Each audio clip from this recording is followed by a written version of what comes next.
Hello. Hello? Hello. Hey, can you hear me? Yeah, I can hear you. Okay. Let me see how I can share this. Oh, okay.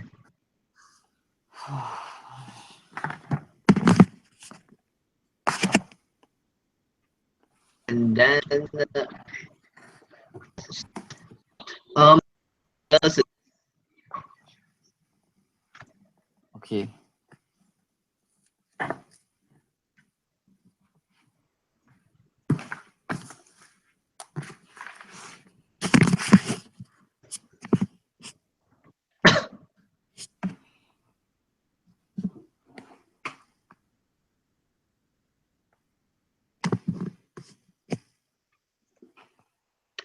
wait. Yeah. So I'll be handling the first and second part, and then which is basically a rough introduction of our consultancy and also what we did last year and what we hope to achieve, what we hope the council will achieve next term. And also then Nicholas will give us a brief for their consultant. Then we'll move on to the actual rotation program, which was the case study. Okay. We can split the model answer half. So I can take like the first two slides or the first slide, and then you can take the other two, and then the feedback. Do you want to do it? Feedback. So basically, we just like summarize like their performance. Is it like just summarize in one or two sentences? Say like overall, you guys did well, and then like there are Yes. some. So just give a brief summary of everyone's. So don't have to go individually. Just Okay. run Yeah. through the techniques that normally a case study goes, and then explain what are the good things you saw, what are the bad things you saw in general, and then we run through our answer. Should be like relatively short, like Okay. what, Okay. 5 minutes in total. Okay. Wait. Whole thing. Wait. It's kind of laggy. Okay. Wait. Yeah, it was lagging. The spelling. What do you see again regarding the timeline? Hello. Hello? Yeah, Hello. what do you see again regarding the timeline? Regarding the what? Sorry. The time for the entire session.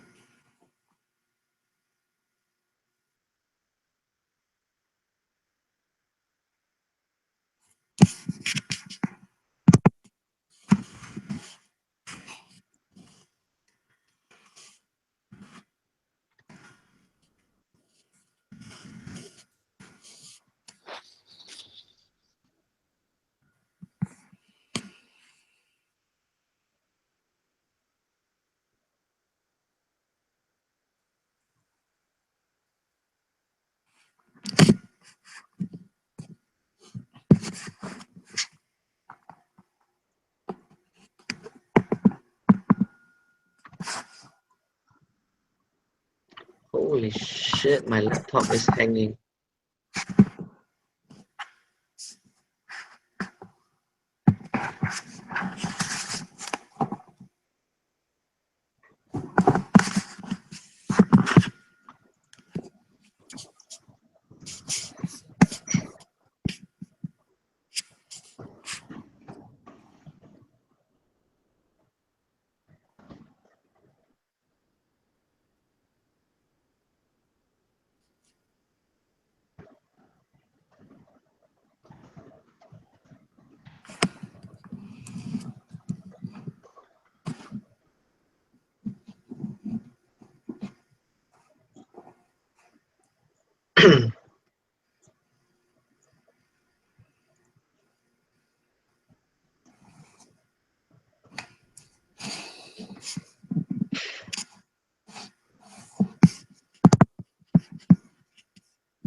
Hello?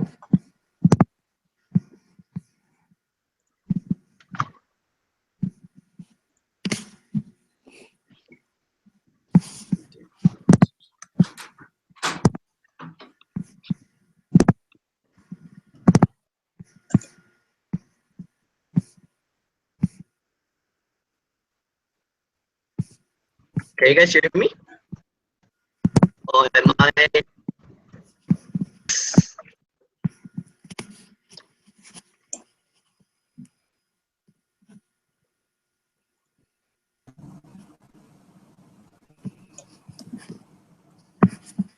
Hello, can you guys hear me? Yeah. Yep. Okay.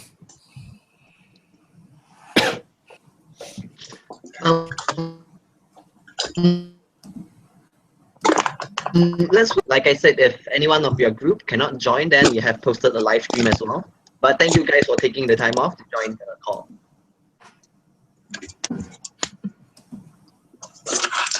Okay.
Okay, it's 12:10 now. I guess we should start.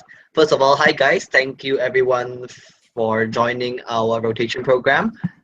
It's 12 a.m. in Malaysia time here. I'm not sure how many of you are following plus GMT, but I guess it must be pretty odd timings for most of us. So thank you guys for joining.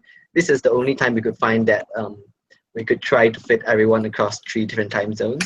So thank you for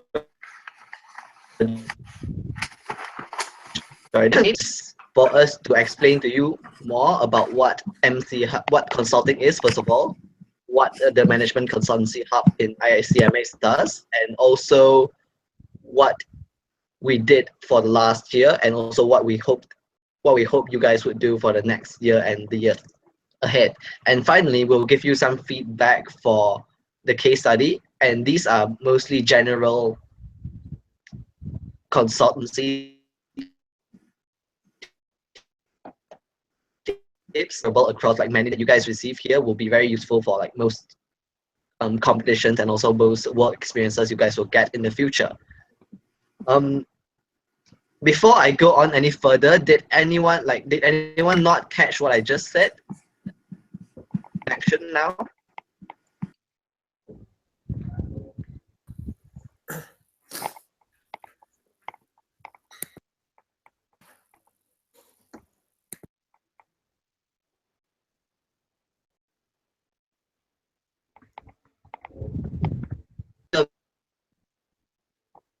Has exposure to the knows that they want to go into the consultancy industry. Interactivity guys here. Let me set my other chair.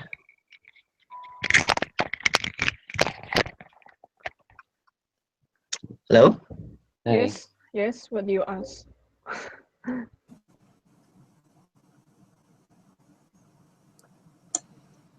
Yeah, so any exposure or has any strong conviction that they want to go into the consultancy industry? First of all, let's go one by one, starting from you, Andrew. What's your motivation for choosing this hub? And we can go from the left. All right. Hello, everyone. I'm Andrew from ICMS Singapore. Yep.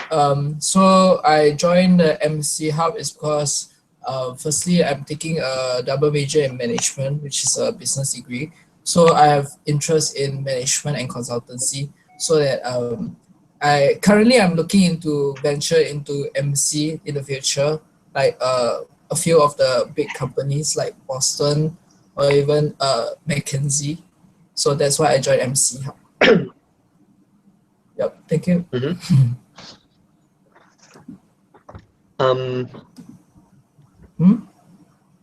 That's all. Thank you. Hello? Can you hear me? Yes, we can hear you. Hello?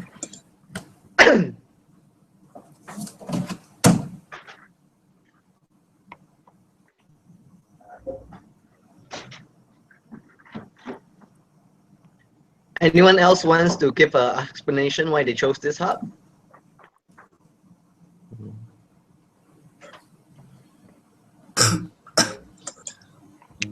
Hi guys, I'm Chong Yao and this is Ryan Po. Hi, Yeah. Ryan. We're both from ICMS UK and Yeah, but there's not enough space call. So. yeah. So and Okay. we basically live in the same hall, so like he came to my room to do it. Okay. Yeah. I'm studying actuarial science in City University, London. So I guess my main passion for consultancy comes from I'm very passionate into like human interaction, but then based on the limitation of my course. So actuarial science, like what actually does is just crunching numbers and statistics and blah blah blah. So I guess consultancy is a way out for me to like meet more people, to like hone my critical analysis skills and stuff, and just basically just to communicate with people, which is a really important skills that I think I'm Ryan. I'm reading a degree in law in KCL. I'm studying in London as well. And why I chose management consulting, same like Chong Yao, I also like human interaction. I like being able to, I don't think management consultancy is also a lot about problem solving.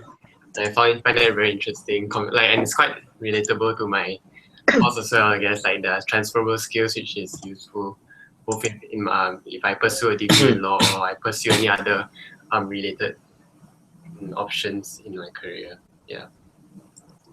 Okay, let's have one last one. Any volunteers?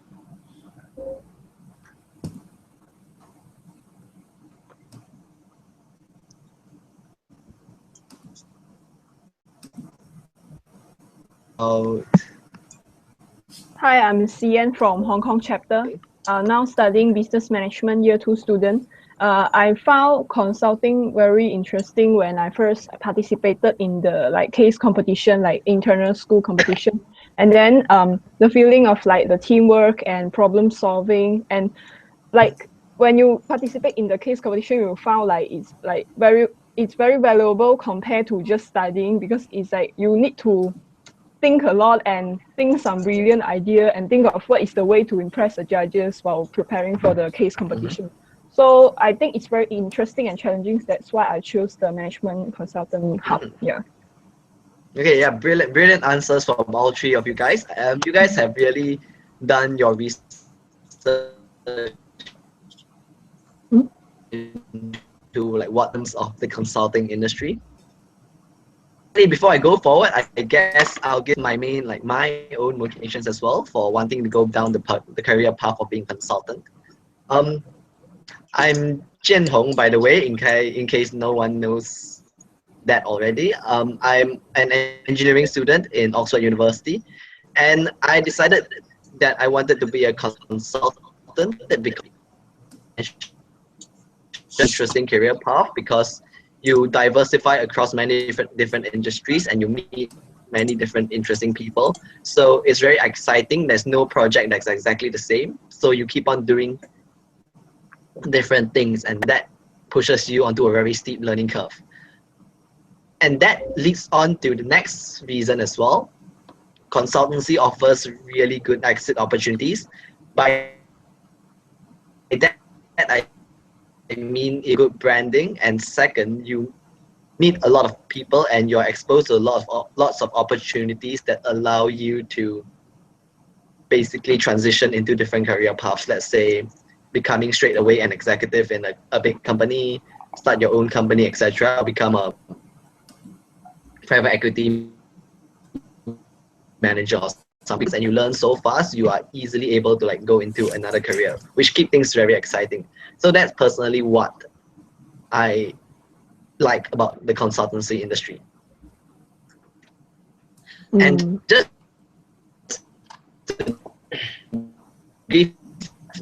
briefly is actually one of the segments of the consulting industry. There's many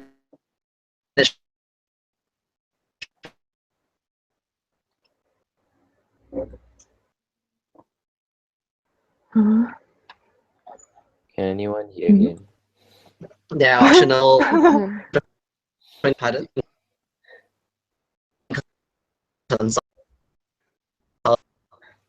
you guys can't think. Lagging.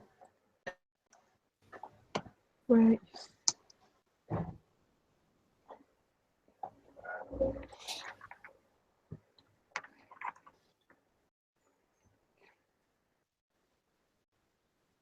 Oh.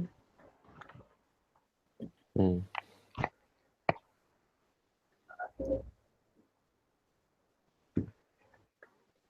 Well, lagging quite badly. Yeah.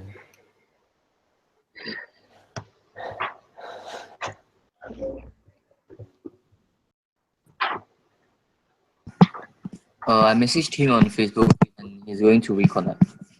Yeah. Okay.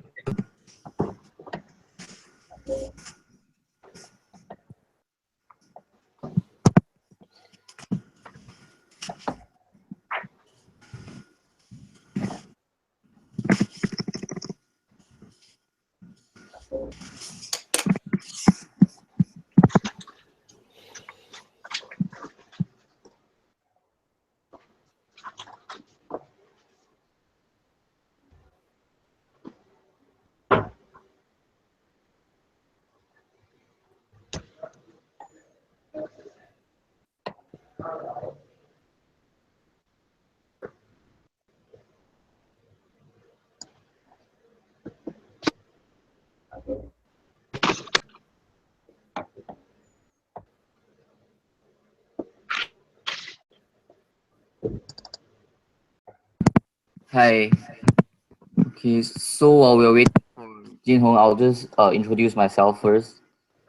So I'm the deputy hub director for the MC Hub for the past year, and I'll just talk about my experiences in consulting and why I'm attracted to the industry. So I'm currently studying mechanical engineering in UCLA, and I'm in the management consulting hub for a student of a student group. And through that, I took over a few projects, and one of the recent ones that I find particularly interesting is finding a product market strategy for a huge startup that has been through Y Combinator, which is quite a premier consulting incubator in the US. And through that, it reassured my decision to pursue consulting, because I think it's a very it's a very valuable experience when you get to work in many different industry, many different levels of projects, and you get to transfer those when you move on from industry to industry, which I think is very interesting, because you get to uh,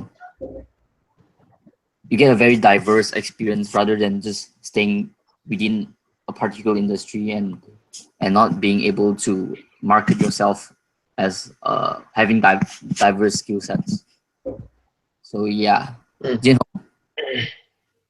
Okay, yeah, Jin Hong is back. So let's continue. Yeah. So thanks, Wayne, for sharing. So can you guys hear me now? Yes. Wayne? Okay, thank you. Yeah. So I guess I was cut off just now by explaining the different types of consulting. Management consulting is only one like aspect of it. So if you guys are not really interested in learning and advising about like organizational structures, etc., then there are lots of ways you can get involved in consulting as well. Some people like being involved in, say, technology. So for those, they can lean towards IBM Global Solutions, Accenture, or Capgemini. For those who want to be very hands-on, let's say they want to do supply chain aspects, there's AT Kearney, there's Maricon, there's LEK. For those who want to do very specialized boutiques, like very specific industries, let's say in healthcare, then there are consultancies in that aspect as well. So when most people talk about consultancy, most of the McKinsey, Bain, and BCG, which are management consultants, but this is just to let you guys know that that's not all there is to it. There's also very small ones that specialize in really different things, but I guess the experience is all around the same. The pay is around the same as well. In fact, some smaller ones pay higher than McKinsey, Bain, and BCG. Hello? Yes, we hear you. Just to make sure I wasn't. Yes, so in fact, some smaller ones pay higher because they know that without the brand name, they need to pay higher to retain the best talent. So I guess the point I want to emphasize is there's lots of different opportunities for you guys to explore. So just keep your eyes open. Right now, after I've given you a brief overview of the consultancy industry, I want to talk more about what the MC Hub does as part of our activities and what our core objectives are. Our core objectives are, first of all, for the general ICMS associate, we want to increase awareness in this whole industry, increase awareness, so get more people to be interested in consulting industry, especially if they are the right type of people for the consulting industry. And second, is a more specific targeted effort for those who know they are already interested, as some of you already are.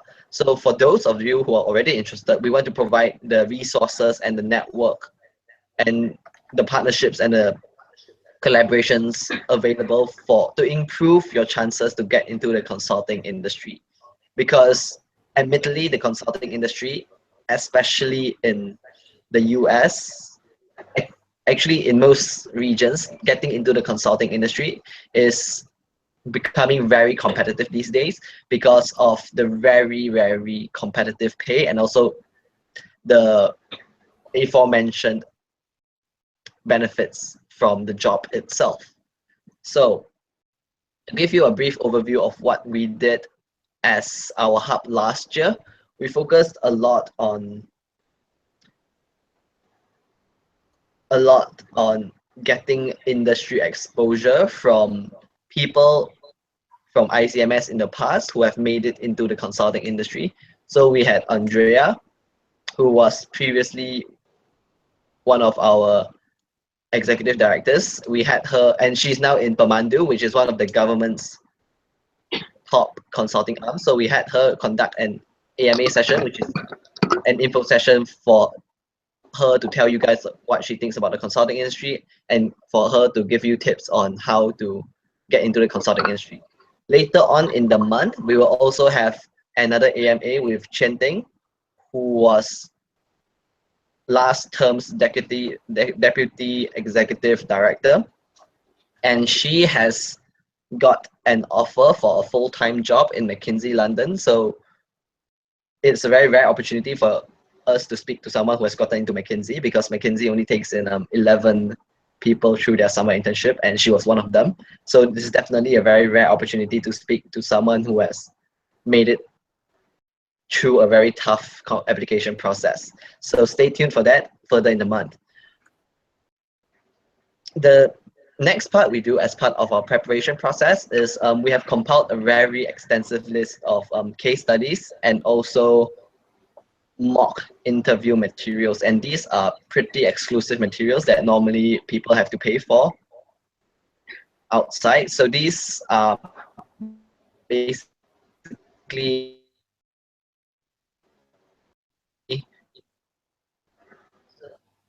case studies that you guys know the entire preferably go through before your applications. They always give you okay.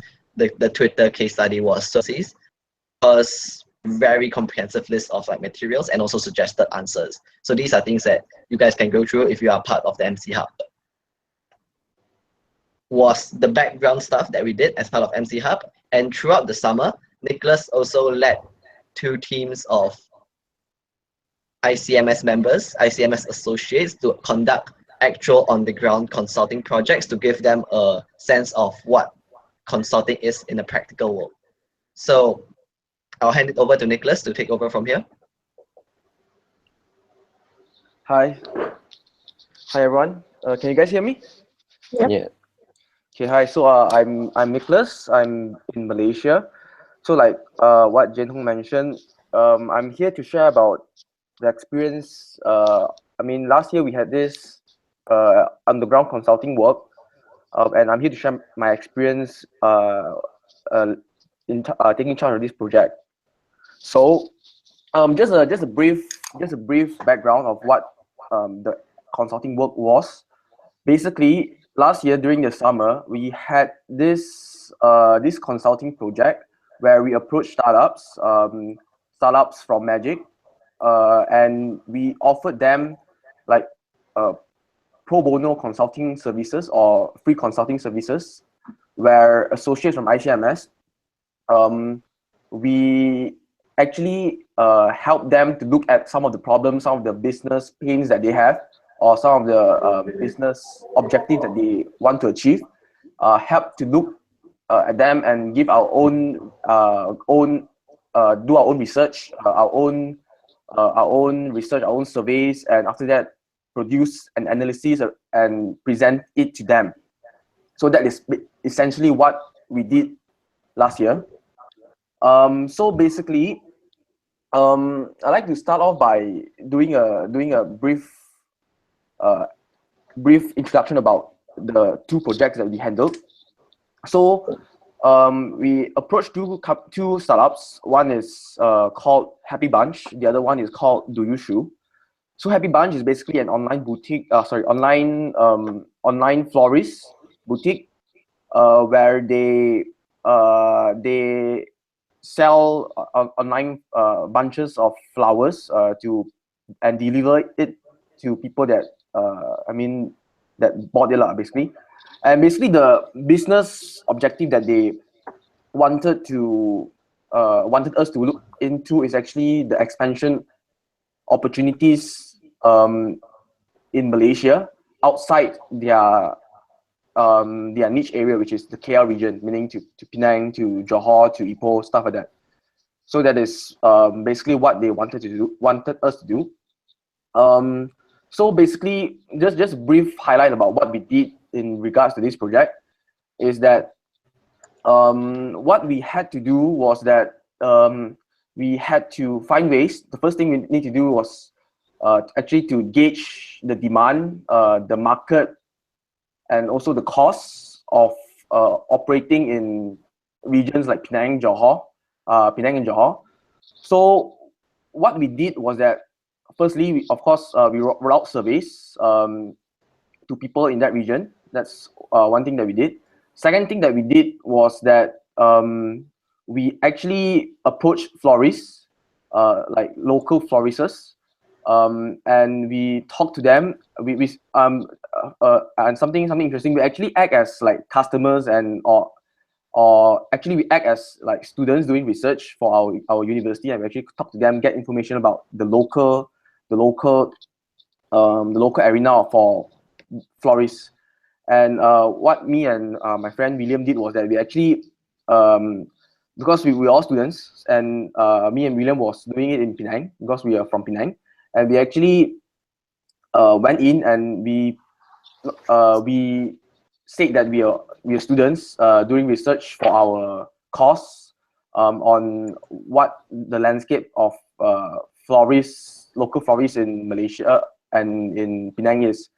So from there we got a lot of information, and after that what we did was, after we had the market information, meaning the demand, secondly a brief understanding about like how many customers do they have from our interview with them, not to say interview, but just getting information from them, and plus some information from website. What we got was the age range for people in those regions. What is the age trend going to be? And we put everything together to sort of have a report on whether or not it's more feasible to, not only feasible, but whether or not it is a good time to actually open in other regions right now. So just a quick summary about the finding. So basically what we found out was that basically the short conclusion is that it's better to expand further in KL region, meaning away from because right now they are operating a lot in the actual KL, so it's better for them to actually expand to like Klang Valley region, towards the Klang Valley region basically, compared to opening up in other places like Penang and Johor. Reason being, number one is that in Penang and Johor, firstly there's already a very huge they have their own competitors which are already have a very good presence there. That's number one. And also the age trend in Penang and Johor is generally they are aging, based on statistics that we got, in the sense that people are actually migrating towards those KL places like KL. And that being said, it's having this also online florists, it's better to target young people, which is why it's better to expand towards Klang Valley region. So that's just a summary about what I did for the first project. So the second project is also something interesting. It's still ongoing. This project, we actually work with a company called Shu, which is a company that produces customizable shoes, modular shoes, where the shoes are still not being launched yet, but basically the concept of their shoes is that their shoe allows the user to actually change the shoes by parts. For example, if you want a new design, you can just buy the skin of the shoe and swap it with the shoe that you have. Or if, for example, you want, if the base of your shoe is already worn out, you can just purchase a base and swap it. So that is the essence of their product. And basically what we did was that we were tasked to do sort of like a market entrance strategy, because their product is very new. They still haven't had any entrance in Malaysia yet, meaning they haven't reached out to their target customer in Malaysia. And their campaign, they are planning to have their campaign next year. So basically what we did was that we did analysis on their competitors. Generally, they don't have much competitors in Malaysia because this is something that's quite new, but we did analysis on their indirect competitors, those traditional shoe stores. Besides that, what we did was we did the usual surveys, and we did some analysis about their product. What are the SWOT analysis, PESTEL analysis on their product itself. And right now, where we are right now is that we have more or less have done the research, and the next step is actually to come up with a more comprehensive analysis about how the marketing campaign should go, in the sense of what university should be the top priority, and so on and so forth. And yeah, so that is for the issue. So basically, just to recap a few things, in the sense of what you guys will be expecting from this entrepreneurship project, pro bono consulting project. Sorry. So basically, one thing that I find is very different from like case studies and from just theoretical stuff is that, firstly, when you are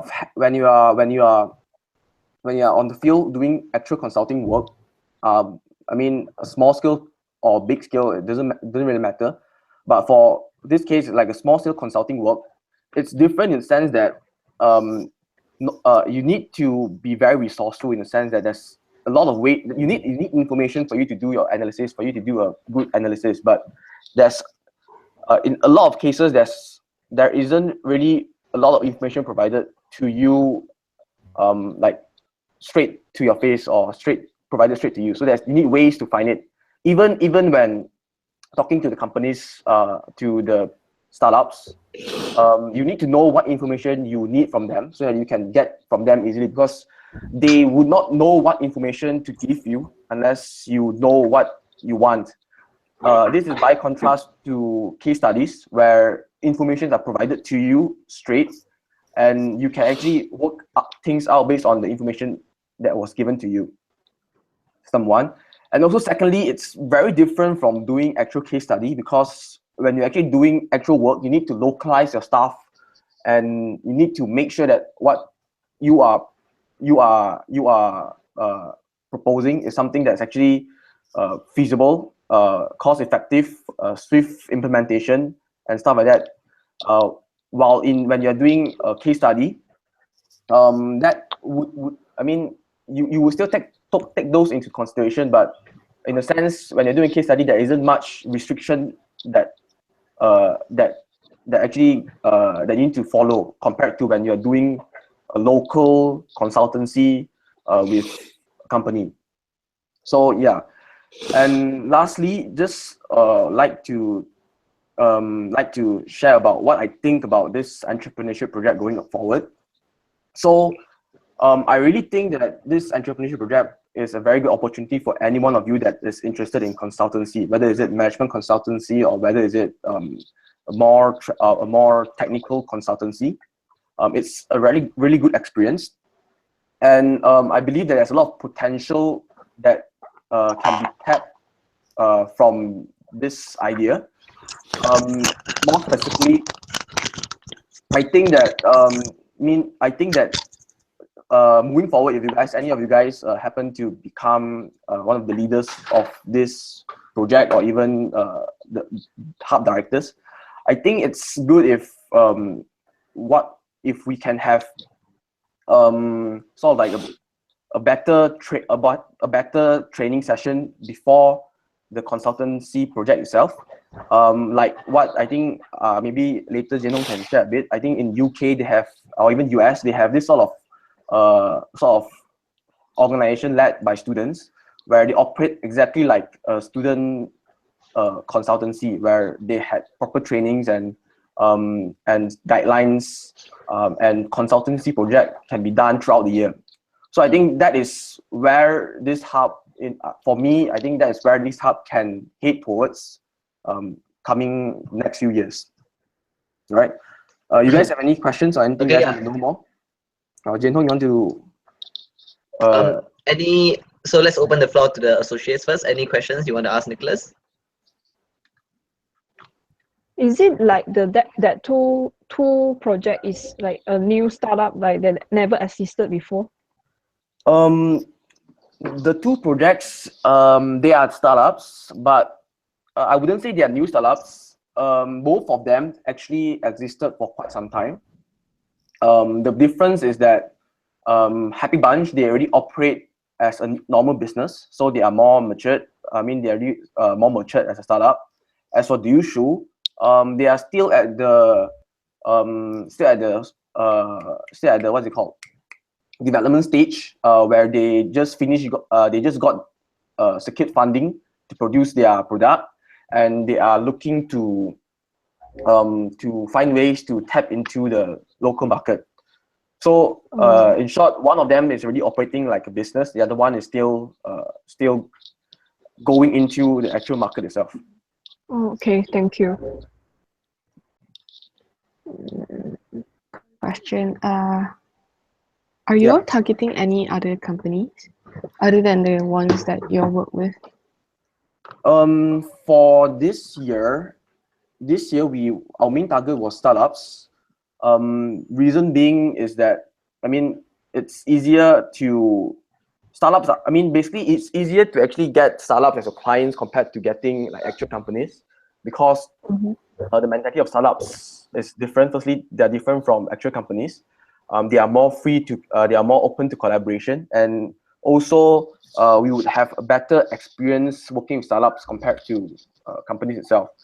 This year we actually got. Sorry, I was asking like any like specific like startups. This year we didn't target any specific startups. We had a list which was provided by Wayne, and we contacted them, like cold emailed them, and we got response from I think 3 to 4, and in the end we just stick with 2. Yeah. So this year what we did was we went through a Magic's accelerator. So these are startups that went through the incubation program at Magic, and we contact them thereafter. Okay. Hello. Right. But okay. Yeah. I mean, thank you, Nicholas. Yeah. Just to add on, but moving forward, I think next year, if you guys like are interested to consult for any industry in particular, I think it's fine for you guys to suggest, and I believe we can work things out for the next year. All right. Jian Hong, back to you. Yeah. Thank you, Nicholas, for explaining all the details about what happened throughout the summer. Nicholas said, Wayne and I are involved in our university's respective consulting societies. So I believe Wayne just now slightly mentioned what his society does already. So I'll briefly mention what my society does as well, to give you guys a benchmark to aim for next year's MC Hub. So I'm currently the development director for my consultancy societies, for my university's consultancy society, and I'm basically in charge of finding clients for our consultants. My university's consulting society has built up quite a few years' reputation of producing very credible and high quality reports already. We are able to use past to approach larger and larger clients. So this year was a very good start by Nicholas and his team. We targeted startups which would give our consultants a very good learning opportunity, and also build very strong case studies for future work to find better clients. So my university society, we go after like big clients such as Blue Tesco, DHL, Jägermeister, the drink company, etc. So you guys can build on what Nicholas and his team has done over the summer, and keep on finding bigger and bigger clients. And ultimately, I think the goal is to be able to no longer do pro bono consulting, but perhaps also charge a small fee as well, because that will be actual consulting work, and your clients will pay you much more attention if you actually start charging for it. So that is the aim that we hope you guys will achieve for the consulting project that happens over the summer program. Now let's move on to the of our rotation program, which is we will run through some of the feedback we have from the amazing case study submissions that you guys handed in. So well done on that. Well done on the tight deadline that we gave you. And these are the deadlines that consultants normally have to work with. Normally their projects are around 4 weeks long. And we hope that it spurred you guys to work together as a team to be able to come up with a cohesive slide deck to address the problem that Twitter was facing. So if you guys check Facebook, the Facebook group now, Wayne and I have posted a sample answer that we did over the past half a day. So you guys can look through that as a sample case study as well. We will be running through that in a bit. But first of all, Wayne, do you want to run through some of the general feedback you had for some of the slides? Yeah, sure. So I'll be going over some very general feedback as we'll be posting individual comments for each group later on. So I'll just run through the very general feedback. So I find, so there are mainly 3 to 4 problems that I find it's very common. I think the first one would be, for a lot of the groups, they are not a very strong link from the problems to recommendations. So I think the link is lacking. So it would be better to build up the problems, and from there you direct the problems to recommendations. The next would be, I'll be introducing a consulting term here called MEC, mutually exclusive, collectively exhaustive. So it means that some of the problems and recommendations actually overlap, such as introducing product feature and introducing another feature, and that could be categorizing under like changes to the product deck. So the way you present your solution, it should be categorized under a very clear, distinct solutions. So that way you don't confuse the reader and you be more direct in the presentation. And the next one will be not quantitative enough. So I find most of the 3 slides have a lot of text, but I don't see many charts or graphs or even any numbers. So I think that's very important when you can back up your solutions with evidence. So it's very important to have a balance between the qualitative and quantitative. And another thing is that I find some of the problems that you guys state in your slides, they are not very, how to say, I think there's not a very systematic approach in the way the problems are stated, because we know that stocks are basically an indicator of future profits, and we can use a profitability framework. Let's say profitability is just looking at the side of revenue and the side of cost, and from there we can break down further why is the revenue falling into a few very distinct problems. And I find this is sometimes it's not very systematic in some of the groups, but overall you guys did a good job because they are very accurate recommendations, and some are very detailed, which are useful in consulting solutions. But yeah, now we'll be going through our answer that is prepared by me and Jianhong. Yeah, thank you, Jianhong. So what Wayne said, we mostly for improvement because we think this is more constructive, guys. You guys know this will further help you in the future. But overall, we were quite satisfied with all of the submissions we got, because like what Wayne said, they showed like really in-depth research into what Twitter was and what are their product offerings. And the recommendations were very specific with very strong action items. I think this is something that consultants are really known for. They don't want to produce a piece of research and then allow their clients to make their own conclusions. They push the conclusion to their clients, which is always very important. So right now, I'll just run through the sample answer that Wayne and I prepared over the last, just to let you guys know that it is possible to do quick work as long as you guys get into the routine of doing case studies very quickly. So this is what we hope that over the year you guys will practice more and more so that you will be able to do like quicker and quicker work and more efficient work. Okay, for those who can access the Facebook group and download the PDF, I recommend you guys to do so you can slide deck. For those who can't at the moment, maybe on mobile, I will just share my screen as well. You are able to see what I am doing. Can I share screen?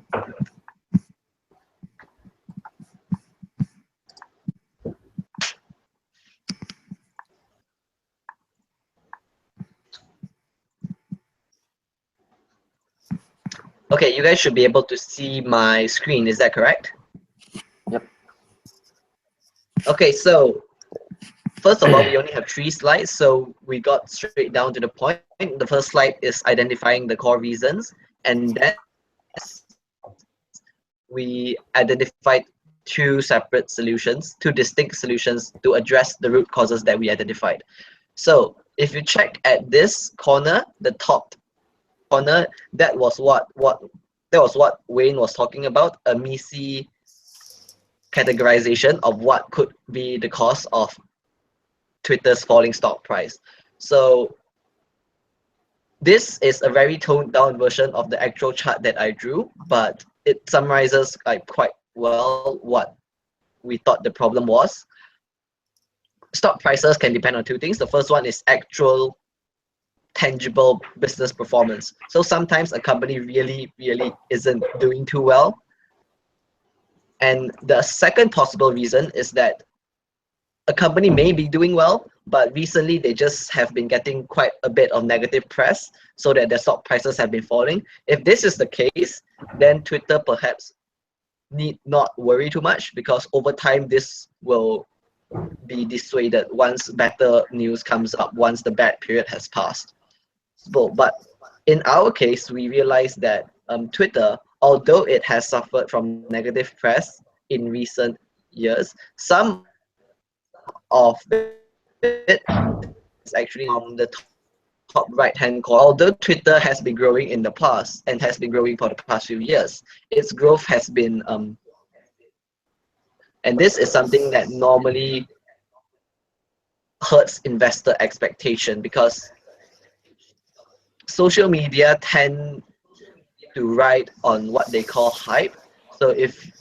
So investors keep on expecting social media to grow and grow, and that justifies the high valuations they are at now.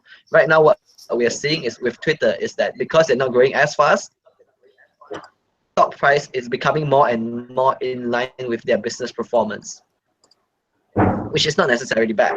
It's just costs that we have identified. It's neither positive nor negative.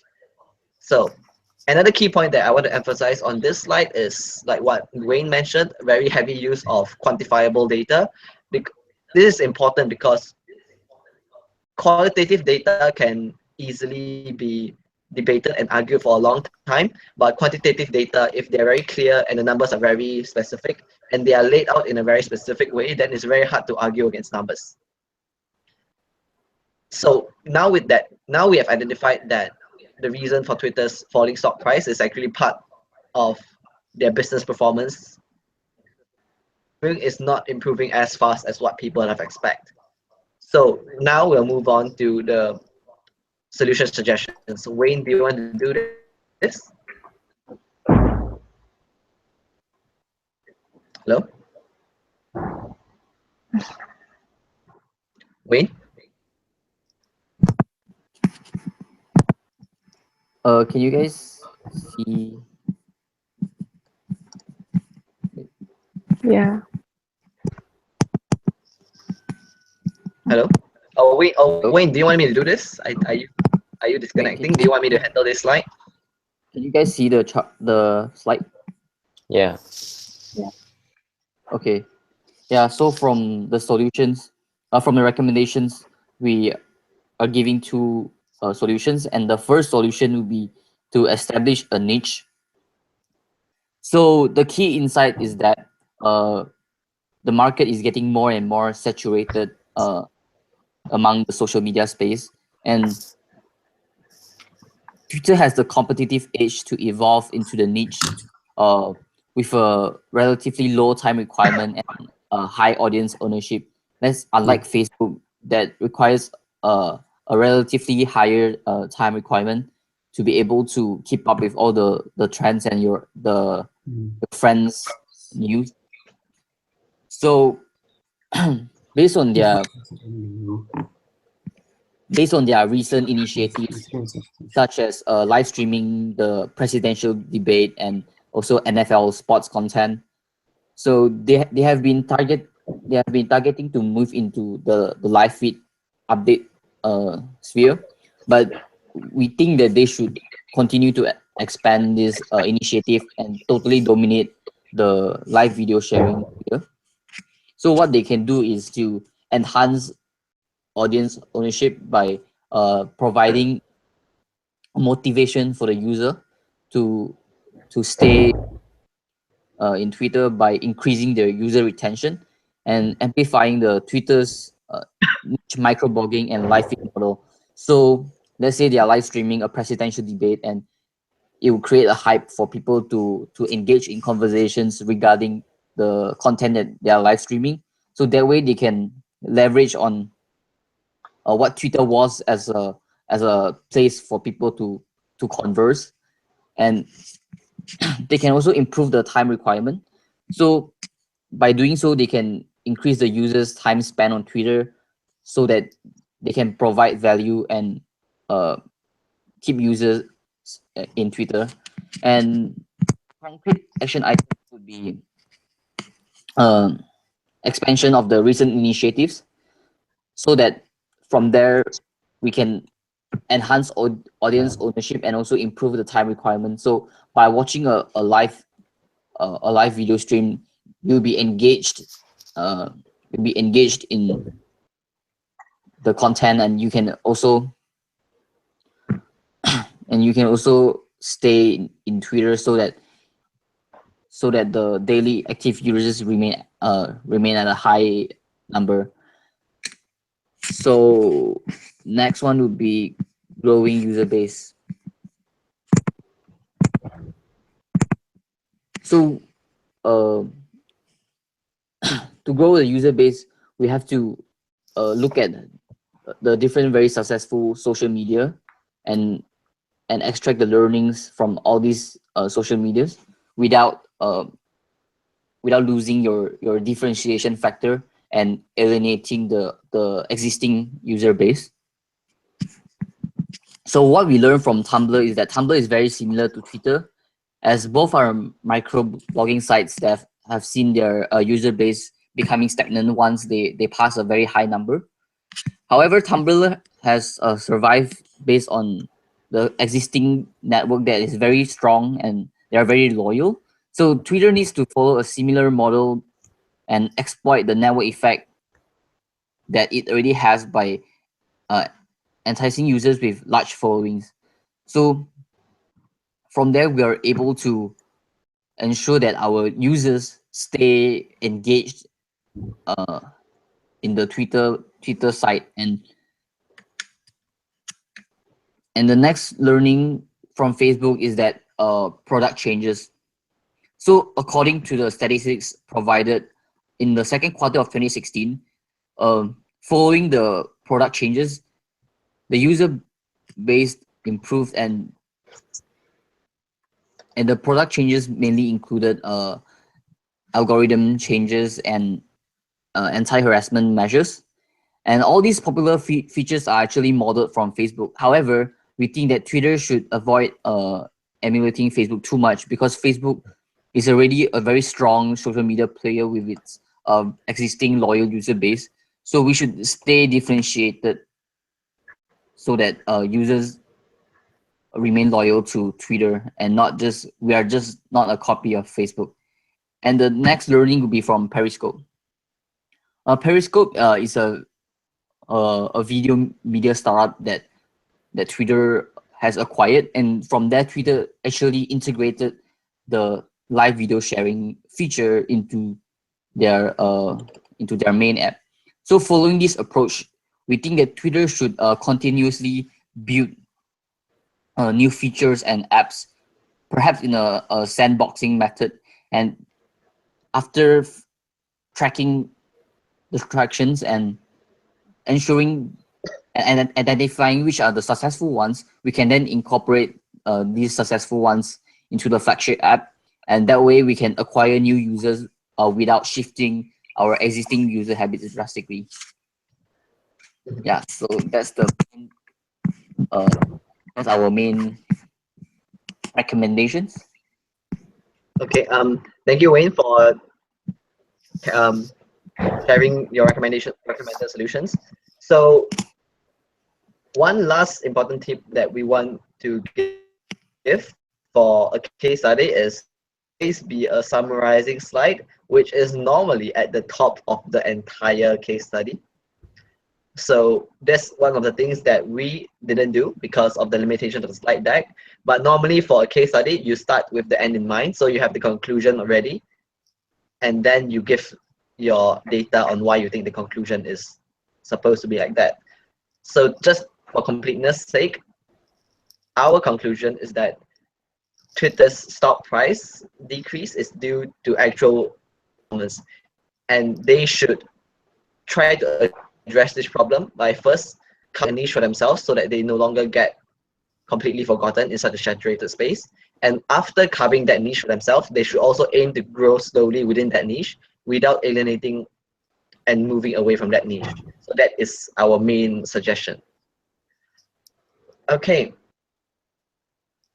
Last thing I want to add is that we have already added personal comments to each group's own submission, and we will be sending them out through email. Our conclusions on top of that. So if you guys have any questions regarding the case study, please feedback to us, and we'll more than arrange another Skype alone to discuss through how you guys could improve on your case studies. And that is the end of our rotation program and info session. Do you guys have any questions you want before we end the session? Yeah, I actually have one question. Yeah, so when you talked about the EMEC thing, is it something that all the problems that most companies would face you can generalize the solutions or problems into this thing? Yes, so the framework is called MECE framework, MECE. And just in general, what consultants like to do is whenever they face a business problem, they try to use existing frameworks to be applied into the business problems, allow them to structure their thinking in a very logical. So let's say, for example, if it's growth strategy, consultants know for growth, they either have to go for increased revenue or increased margins. So that stimulates their thinking for them to brainstorm further and further recommendations. So because consultants, they have been through this process so many times, they try to find similarities between projects through the common framework so that they can apply what they have learned in the past easily to further projects. So that saves them time as well. They don't have to brainstorm from scratch every single time. Okay. Can I? And the last thing, last thing to add, all these frameworks incredibly useful for any case study or internship applications or interviews. So we have already a very comprehensive list of all the frameworks that consultants normally use, and those are in our Google Drive, which we will share to you shortly once the rotation program is complete. So all the frameworks that are very common are already there on the Google Drive. Okay, thank you.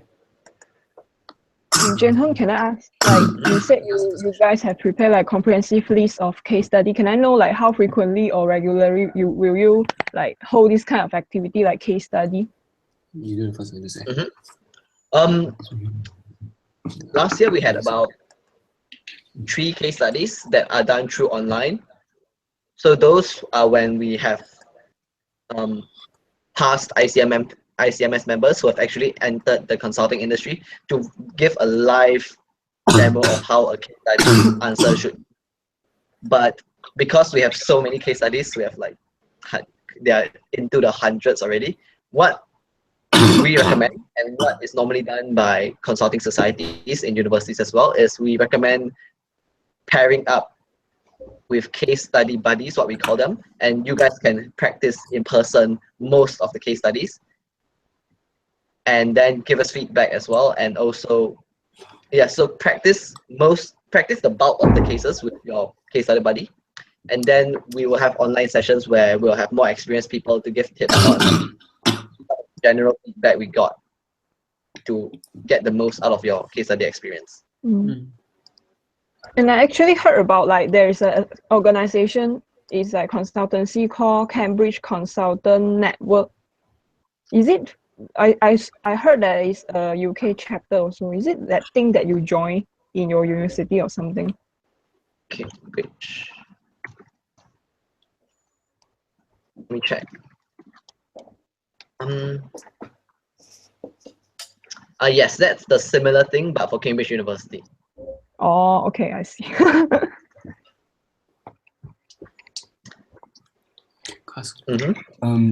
Jin Hong, Ryan and I would like to ask some questions about the presentation that you gave us.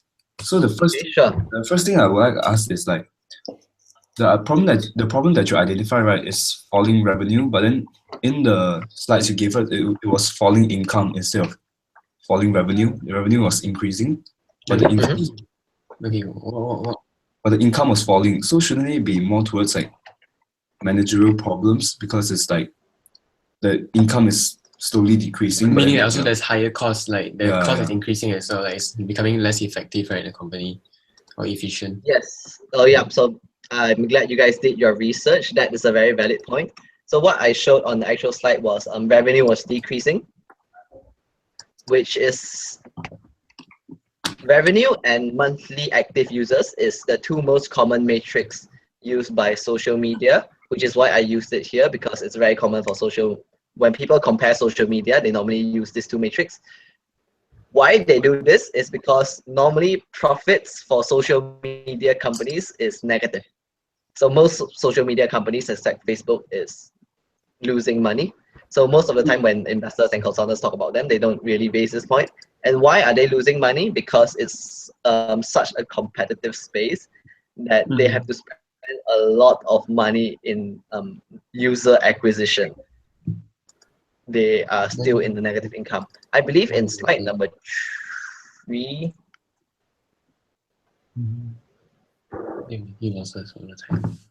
No, I did not. But why are they still doing social media if it's just losing money? Making a loss. I don't understand. Why do they just continue the business when they are just losing money? Because they have a lot of money. faith that they will become the next Facebook, basically. Okay. But what Win and I think is that they should stop spending that much money already, because it's quite impossible to compete with Facebook. They are already so big. People are not willing to throw away their network on Facebook to go to Twitter. So what we think they should do is to stop that already and just find a small niche of pocket for themselves to stay safe in and start making some money, like what Tumblr has done to some effect. Like our second question would be like, what exactly is like audience ownership? Yeah. It's how personally engaged you are with the content on the social media. Let's say, for example, heavy social media user. And how is YouTube? Yeah, for example, let's say on Reddit or was it Meerkat? Like people post stuff and then they rarely feel personally attached to the items they post, because it's the nature of the social media. It's not like Facebook where you are continually reminded of the content you post, just commenting on it by your friends, liking it, etc. You are not really like engaged because you just posted it and then you forgot about it the next or so. And so, okay, sorry. Twitter right now, it's sort of better than that because they are basically micro blogs. They allow people to post their thoughts in the past, but sometimes they are just like very in the moment posts, right? They should expand it slightly, which is why they have already lengthened their maximum like character length, because if people are allowed to type more, normally they spend a longer time with that post, so they are more like committed to that post already. So that's are you saying that time requirement is directly proportional to audience ownership? Because no, it's not. It's not exactly right, because okay, so the next question would be, if Snapchat, right, one of your proposals, right, was for live to promote live feed, right? A new live feed update, but wouldn't that increase like time requirement given that what's the question actually? No, it's like so if you increase the time requirement, right? Yeah, then we diminish the purpose time, of Twitter, because like it's like about micro blogging, like short stories and short sentences, like develop yeah, just giving your ideas in really short sentences. It's a very smart question. I don't know why I didn't put in. Yes, I actually did put in some moderating comments. So if you see the second slide and the bottom left corner, I added in the word like relatively low time commitment. So I added the word relatively inside because I know it's important to improve time commitment, improve users' time commitment on Twitter, because that directly leads to advertising money. Because if you can prove to advertisers that more people are on your channel for a longer period of time, that helps advertising. But we can't do it too much because that's the core competency of Twitter, which is why I added some like moderating terms to make sure it's like emphasize the point that you need to hit a balance. But that's a very good point that I was thinking quite long about the way to like how to put it across. Okay,